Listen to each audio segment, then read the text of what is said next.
Shalom Bapak Ibu Saudara yang dikasihi Tuhan. Berjumpa kembali di podcast Renungan Pagi Mutiara hari ini yang setia menyapa dan menemani saudara di dalam doa dan renungan firman Tuhan.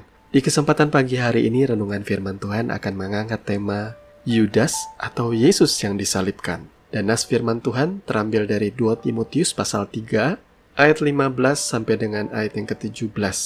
Demikian firman Tuhan, ingatlah juga bahwa dari kecil engkau sudah mengenal kitab suci yang dapat memberi hikmat kepadamu dan menuntun engkau kepada keselamatan oleh iman kepada Kristus Yesus. Segala tulisan yang diilhamkan Allah memang bermanfaat untuk mengajar, untuk menyatakan kesalahan, untuk memperbaiki kelakuan, dan untuk mendidik orang dalam kebenaran. Dengan demikian, tiap-tiap manusia kepunyaan Allah diperlengkapi untuk setiap perbuatan baik. Amin. Bapak Ibu Saudara yang dikasihi Tuhan, mungkin saudara bertanya-tanya, mengapa judul dari renungan firman kita di pagi hari ini, Yudas atau Yesus yang disalibkan?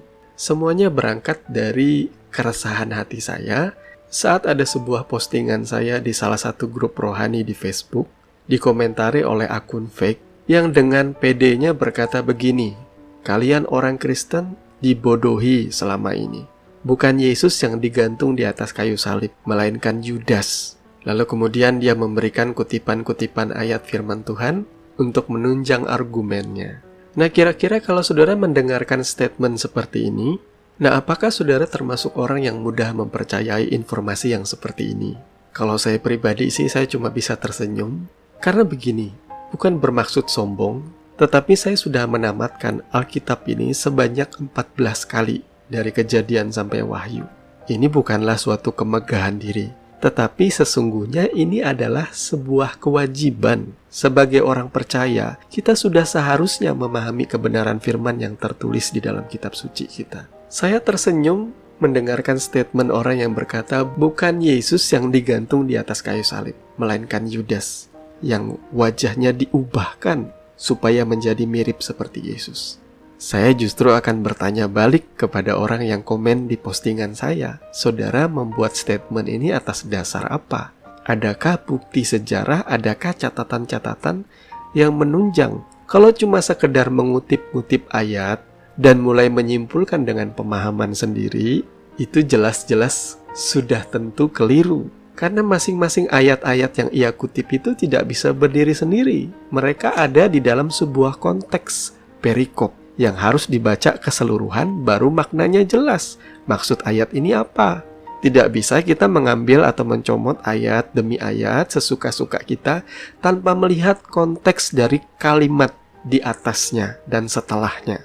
Kitab suci saya jelas menggambarkan bagaimana Yudas itu mati bunuh diri ketika ia menjual Yesus demi 30 keping uang perak kepada imam-imam kepala dan orang Farisi. Ia kemudian mengetahui fakta bahwa Yesus ditangkap dan mendapat hukuman mati. Saat ia mengetahui hal itu, sontak ia langsung menyesal.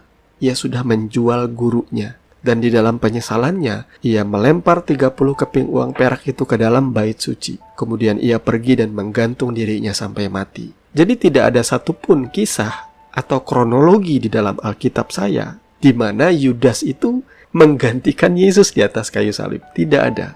Kalau dari tulisan-tulisan orang yang mau menyesatkan mungkin ada, tapi saya tidak pernah membaca sekalipun. Kita hanya akan belajar fakta dari sejarahnya saja. Itu kenapa sebabnya Injil itu ditulis oleh 4 orang yang berbeda, karena mereka memiliki sudut pandang yang berbeda-beda. Ada yang sama, tetapi ada juga sudut pandang yang berbeda. Ibaratnya kalau kita melihat mobil dari depan, bannya itu kelihatan 2. Dari samping kelihatannya 2 juga.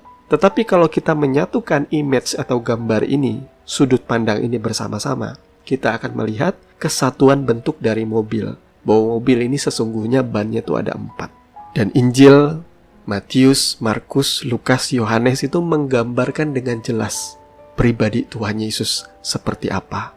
Jadi bukan orang Kristen menuhankan manusia ya, tetapi Tuhan yang memang mau menjadi manusia untuk menyelesaikan misi atau karya keselamatannya.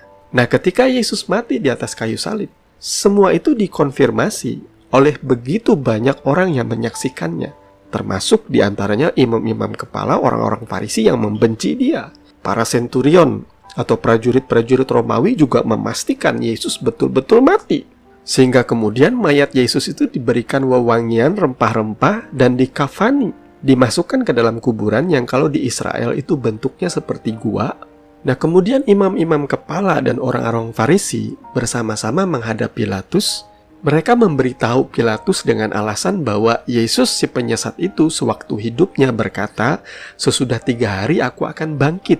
Karena itu mereka meminta supaya Pilatus mengutus prajurit-prajuritnya agar berjaga-jaga di kuburan Yesus, supaya murid-muridnya tidak mencuri mayat Yesus dan memberitahu kepada orang-orang bahwa ia telah bangkit.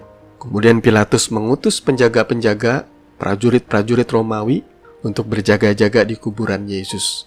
Nah kemudian tentu saudara tahu cerita yang berikutnya bagaimana. Bahwa pada hari yang ketiga, menjelang menyingsingnya fajar pada hari pertama, yaitu hari Minggu, sementara Maria Magdalena dan Maria yang lain tuh menengok kubur Yesus, terjadilah gempa bumi yang sangat hebat. Sebab seorang malaikat Tuhan turun dari langit dan datang menggulingkan batu itu, lalu duduk di atasnya. Wajahnya tuh bagaikan malaikat dan pakaiannya putih bagaikan salju. Dan di situ penjaga-penjaga yang tadinya diutus oleh Pilatus, ketika mereka melihat itu mereka gentar ketakutan dan menjadi seperti orang mati. Kemudian malaikat itu memberitahu kepada perempuan-perempuan tadi, Yesus yang kamu cari sudah tidak ada di sini. Ia sudah bangkit. Lalu bagaimana dengan penjaga-penjaga tadi? Mereka tetap hidup dan mereka memberitahu imam-imam kepala dan orang-orang Farisi. Tetapi apa kemudian? Imam kepala dan orang Farisi itu memilih untuk menyuap atau memberi para penjaga itu uang dan kemudian menyebarkan berita palsu. Oleh karena mereka tidak terima pengakuan dari para prajurit yang menyaksikan sendiri betapa dahsyatnya kebangkitan Tuhan. Pada akhirnya, saudara mungkin bertanya-tanya, kenapa Yesus harus membutuhkan 40 hari setelah kebangkitannya sebelum ia naik ke sorga? Semuanya itu untuk menunjukkan kepada setiap murid-muridnya dan kepada orang-orang yang percaya bahwa ia benar-benar Yesus yang sudah mati tetapi bangkit dari maut. Tidak ada penipuan. Tuhan Yesus menunjukkan sendiri luka yang ada di tangan, di kaki, dan di lambungnya. Luka itu masih ada, tetapi berbahagialah kamu yang percaya sekalipun kamu tidak melihat. Tuhan memberkati firman-Nya. Mari kita berdoa.